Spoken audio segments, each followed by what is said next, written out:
hỏi nhưng anh lược vô một vừa ca liên sắm ạt bàn hỏi chấm po ca liên sắm ạt ní cứ dương liên sắm ạt chỉ môi nâng prey mà xuất bạn ham liên sắm ạt chỉ môi nâng sang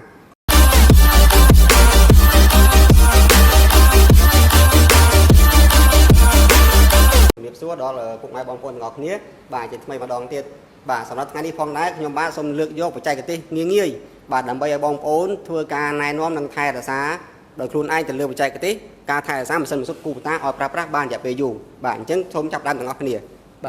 tí muối cứ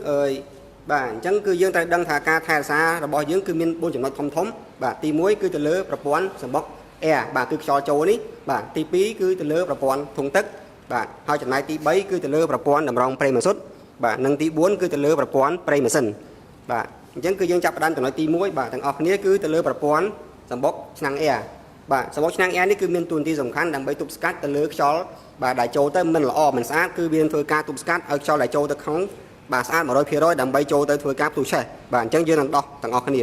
បាទទី1គឺយើងទៅធ្វើការដោះទៅលើខ្សែកន្ទុយត្រីងាយបាទគ្រាន់តែមួយដោយដៃអនុវត្តផ្ទាល់ជូនដល់បងប្អូនគឺយើងធ្វើការអនុវត្តឲ្យផ្ទាល់បាទបាទដើម្បីឲ្យគាត់បានយល់ដឹងបាន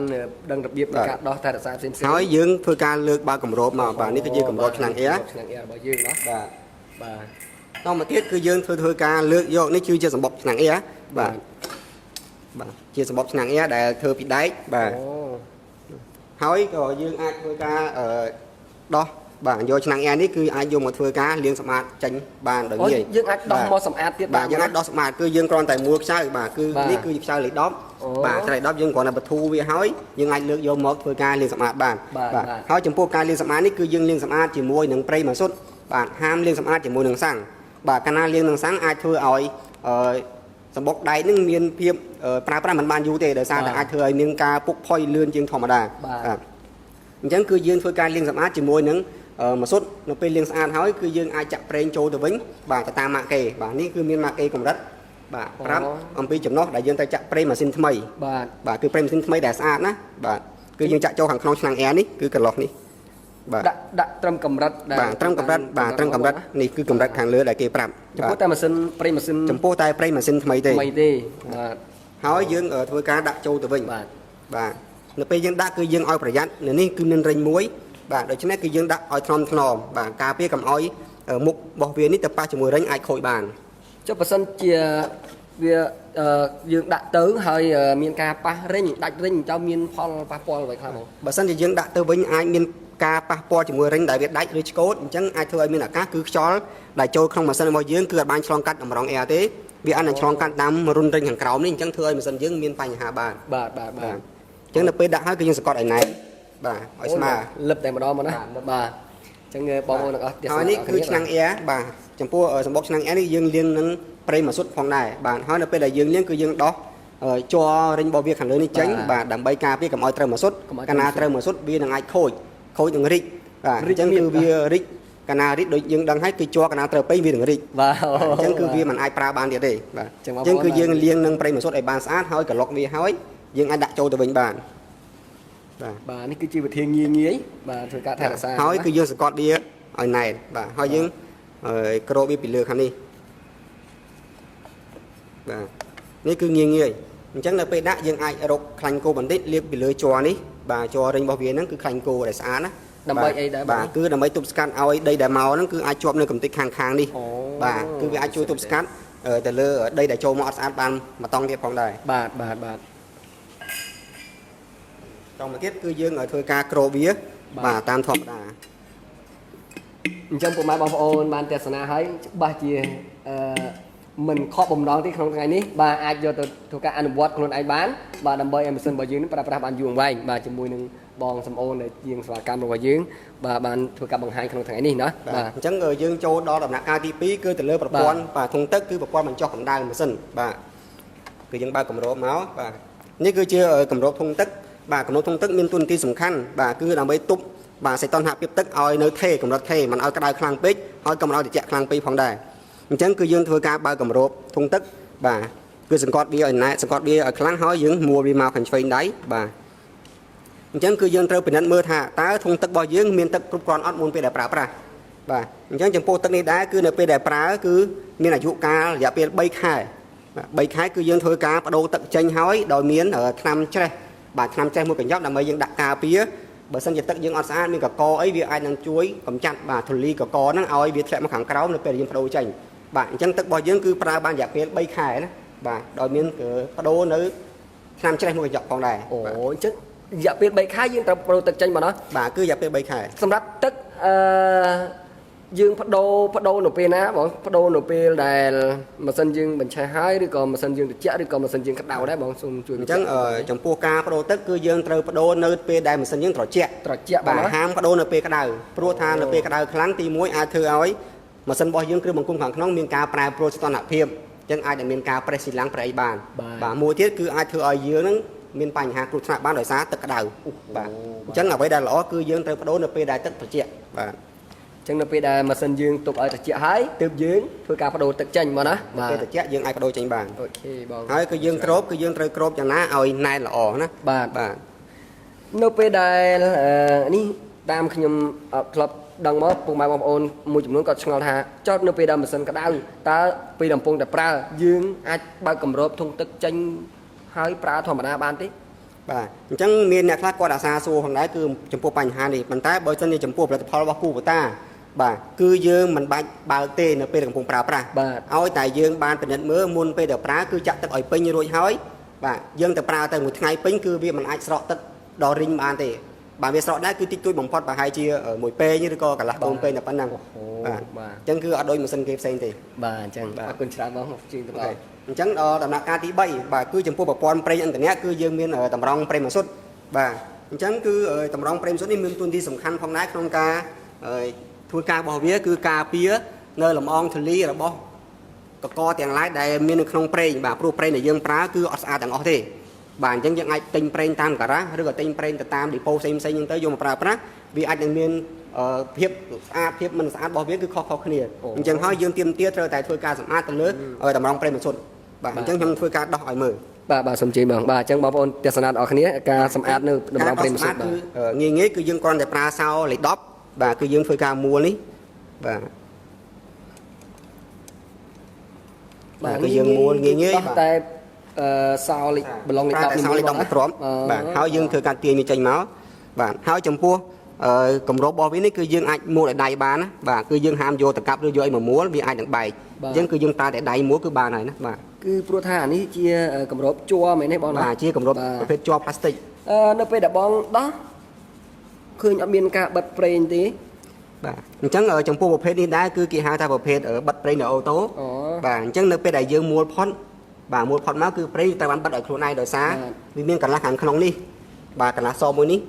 គឺជាអ្នកបិទប្រេងនៅខ្លួនឯងបាទនៅពេលដែលយើងមួលចូលគឺវានឹងដោលទៅរុញដើម្បីបើកប្រេងនៅពេលដែលយើងមួលចេញផុតគឺវាធ្លាក់មកគឺបិទប្រេងនៅខ្លួនឯងបាទគឺវាពិសេសបាទជាងសេរីចាក់បាទនេះគឺជាសម្បុកតម្រង់របស់វាបាទហើយវាមានរិញនៅខាងក្នុងមួយនិងខាងក្រៅមួយបាទដើម្បីធ្វើការទប់បាទទប់ប្រេងកុំឲ្យលេចជ្រាបបាទហើយការដោះតម្រង់នេះគឺបាទងាយផងដែរយើងអាចមានដង្កាប់បាទគឺចាប់វាដោះបាទពីខាងក្នុងទាញមកខាងក្រៅបាទចឹងឃើញថាវាមានការពារខ្ពស់បាទមានរីងរហូតដល់2ជាន់ឯណោះបាទសម្រាប់ពុកម៉ែបងប្អូនបាទងាយស្រួលបាទធ្វើការថែរក្សាហើយនេះគឺជាសម្បុកបាទសម្បុក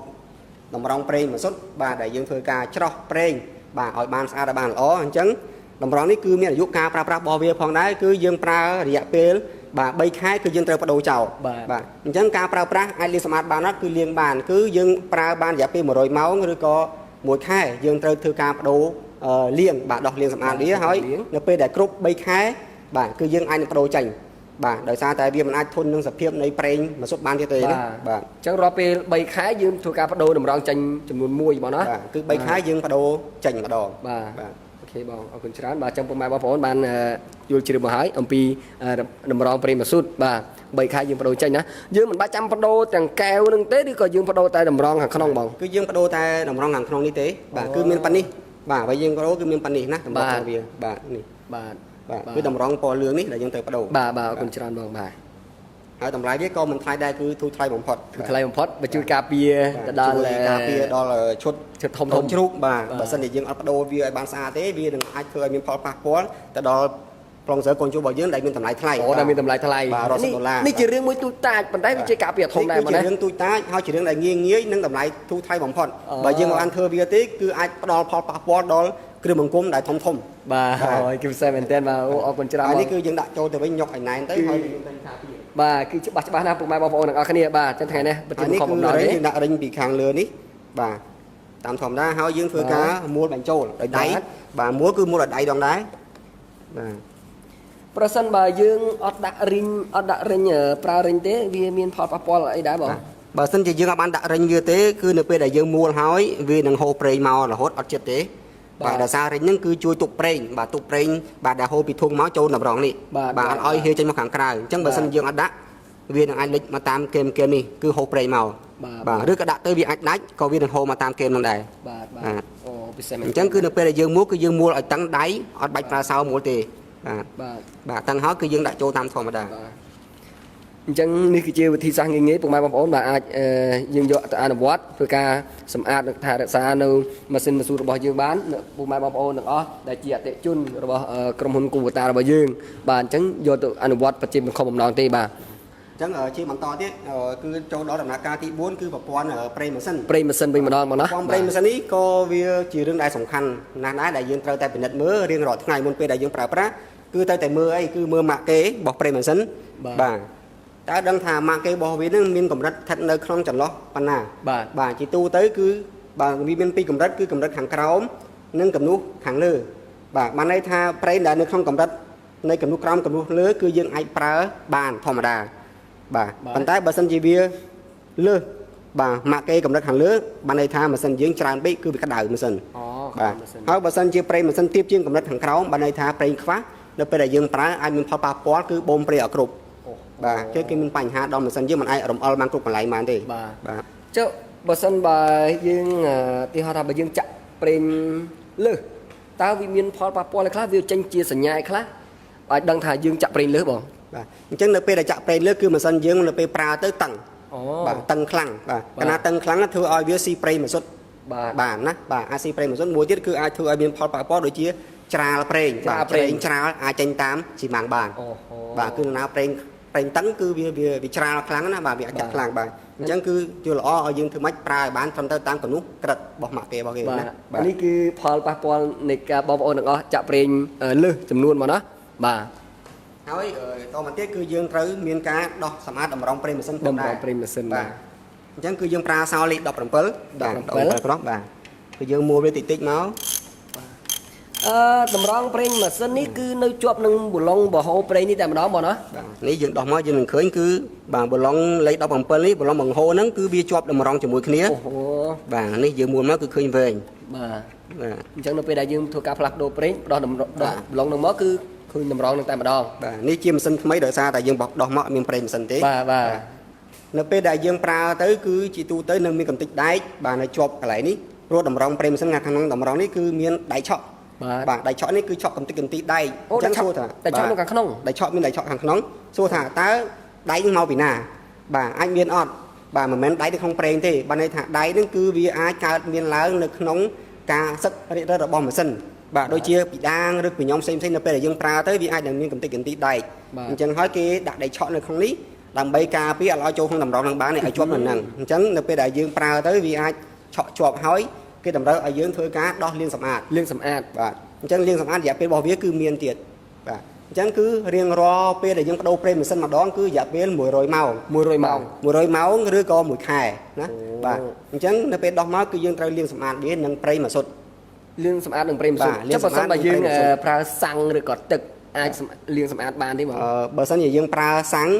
គឺវាស្អាតតែគ្រាន់ថាវាមានផលប៉ះពាល់ទៅដល់កំតិចដែកខាងក្នុង